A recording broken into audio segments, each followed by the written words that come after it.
Hey, so on Twitter today, Hank Green posted think pieces psychoanalyzing folks based on their social media presence is unscientific crap made entirely of confirmation bias. Basically, I responded by saying, what if a think piece sort of analyzing a social media persona is framed as literary criticism rather than psychoanalysis, like based on reading rather than diagnosis? If we understand parasocial interaction, we can separate a person from a persona. You look at an image of a person and you just see the image, not the person. So therefore, you can read an image of a person like you read a book, right? Maybe, right? Maybe? I don't know. But this is sort of one of the ideas that I've been relying on for this whole developing vlog studies, vlog theory, that you should be able to go into someone's channel, watch those videos, and receive the narrative and understand what it signifies and critique it as you would a book and treat it as seriously as a text as a movie or a poem or any of these things. And there's a couple perspectives that sort of inform the way that I think about that. One of them, by the way, this is my YouTube research binder. One of them is Neal Gabler.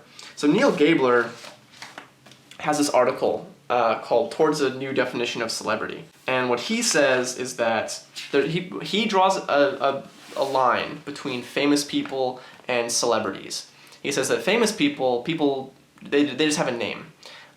Celebrities have a story. So it's not just enough for someone to know your name for you to be a celebrity, it's that people must also know your story. He calls it life narrative, or celebrity is an art form wrought in the medium of life. He says, in fact, celebrity narratives are now so exciting and inventive that fictional narrative has a hard time competing with them.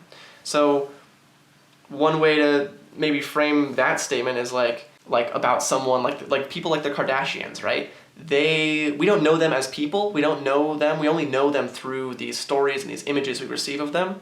So we can't really judge them, I hesitate to judge them as human beings, but I have a certain level of comfort, I think, with judging their public behavior as it is narrativized through TMZ and Access Hollywood and these sorts of celebrity narrative generation machines, People magazine. My mom, when I was growing up, she read a lot of People magazine, and she knew these stories, and she had opinions about them. Not because she would ever interact with any of those people, but because those stories are in conversation all the time with your sense of morality, your place, your situated place in culture.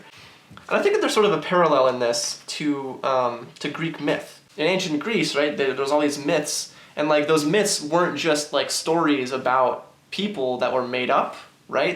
They are made up stories.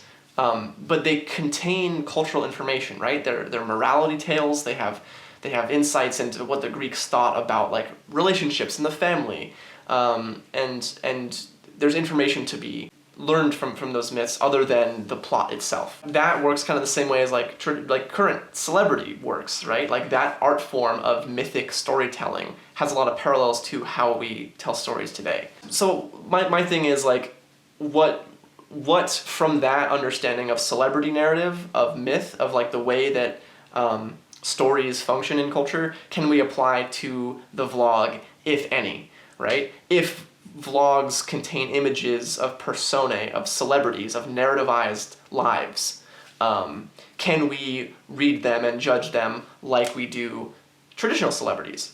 Should we judge traditional celebrities? Maybe, I feel like some people are okay, we should just leave celebrities alone, just don't do anything with them. Nonetheless, I think celebrity is maybe not a cultural institution, but a phenomenon, a thing that happens. It's part of our culture, and maybe we should just take it as it is. Maybe we should just acknowledge that there are some people whose lives are narrativized, and we should read them as texts. Explain to me why it's a bad idea. I don't know. Tell me why, genuinely, because I'm struggling with this a little bit. The thing that makes this really difficult and complicated is that the persona and the person are entangled in a way that we can't really describe yet. Or at least I have a lot of trouble describing, because when I put myself out there on this channel, it's I know that's me. I've made this decision to represent myself this way. This isn't all of me, right? But it is some of me, and I don't know where or to what extent you can, I don't know how you can separate this image and this persona, but it's so, or the persona and the person, but it's so fundamental to the way that I view YouTube and have started to like think like that's, parasocial interaction is so, I'm always talking about it because it's so fundamental to the way I see YouTube. I hope I've made myself clear. I'm just like, this is a really challenging idea for me, and I'd love to hear your guys' thoughts about it. Thanks. See ya.